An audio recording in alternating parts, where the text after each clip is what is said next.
Inflation is often described as a natural economic force, like tides rising and falling. But in reality, inflation is closer to a silent theft, a quiet siphoning of your wealth that happens without any alarms, warnings, or notifications. Most people don't feel it immediately because inflation doesn't take money out of your wallet. Instead, it slowly erases what your money can buy. And that's why it's so dangerous. You don't notice the damage until it's already done. Governments around the world have mastered the art of making inflation feel normal.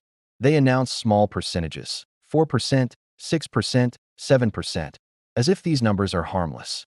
But inflation compounds. A small rise every year means a massive loss over time. In just 5 years, millions of people unknowingly lost nearly 40% of their real purchasing power. The price of food, rent, fuel, healthcare, and education rose dramatically, but salaries stayed almost the same. This gap is where the silent theft happens. The truth is simple. Governments prefer inflation because it solves many of their problems. Inflation helps them shrink their debt, stimulate spending, and avoid raising taxes, all without telling citizens they're paying the price. Instead of taking money directly from people, inflation quietly drains the value of their savings, their salaries, and their future. The worst part? Most people blame themselves. They believe they are struggling because they aren't saving enough or aren't working hard enough. But the system is designed to make every paycheck worth less and every year more expensive than the last. Inflation is not just an economic phenomenon. It is a hidden mechanism of control, a way to transfer wealth without permission, without votes, and without debate. And it works because it stays invisible. One of the most powerful tricks in modern economics is something experts call the money illusion. The belief that because the number on your paycheck stays the same or increases slightly, you are getting richer. But in reality, that number is becoming weaker every year. Your salary may be going up by 5%, but if prices rise by 10%, you're effectively becoming poorer, even though you feel like you're earning more. This illusion keeps millions of people trapped in a cycle of confusion.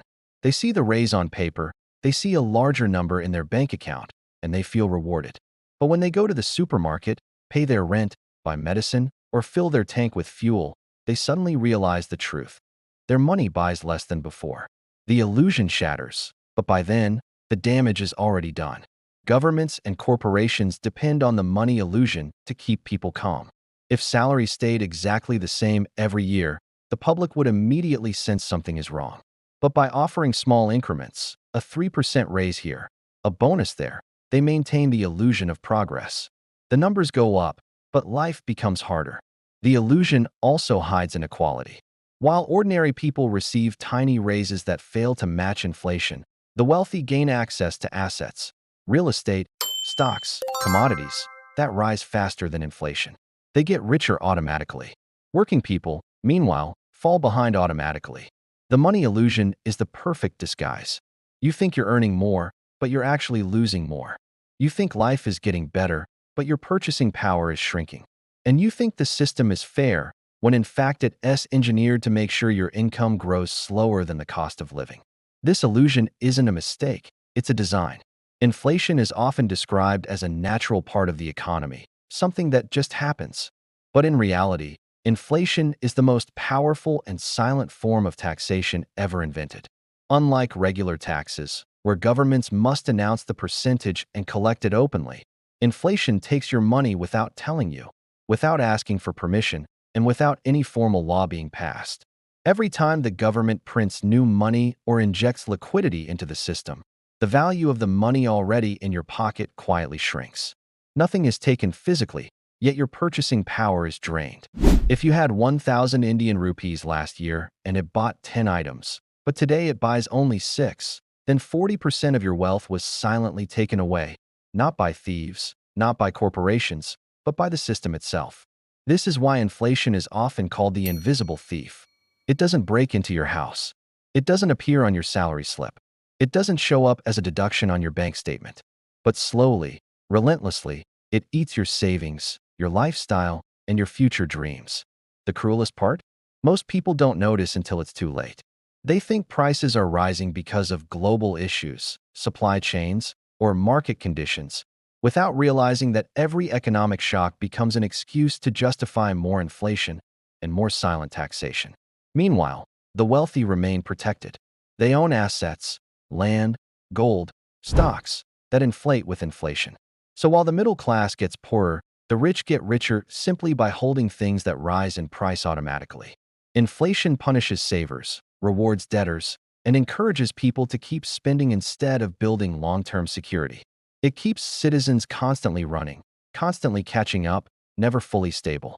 Inflation doesn't just raise prices. Inflation reshapes society. Inflation redistributes wealth. And inflation is the one tax you can never escape. For decades, the middle class was considered the backbone of every strong nation, a symbol of stability, comfort, and progress. It represented people who worked hard, saved money, built families, bought homes, and lived with a sense of security. But in the last 5 years, something quietly shattered this foundation. The costs of living began rising faster than income, and the middle class found itself trapped in a financial storm it never saw coming. Everything became more expensive at once: groceries, fuel, rent, medical care, education. These weren't luxury items. These were basic necessities. Yet their prices started climbing at a pace people simply couldn't match. A salary that felt comfortable 5 years ago now feels insufficient. Families who once saved every month now live paycheck to paycheck. And many who were once stable now float dangerously close to poverty. But the strangest part is this: the government keeps telling people that inflation is under control or temporary. Charts and graphs show a controlled rise, but the real world tells a different story. Person weaker, poorer, and more dependent than ever before.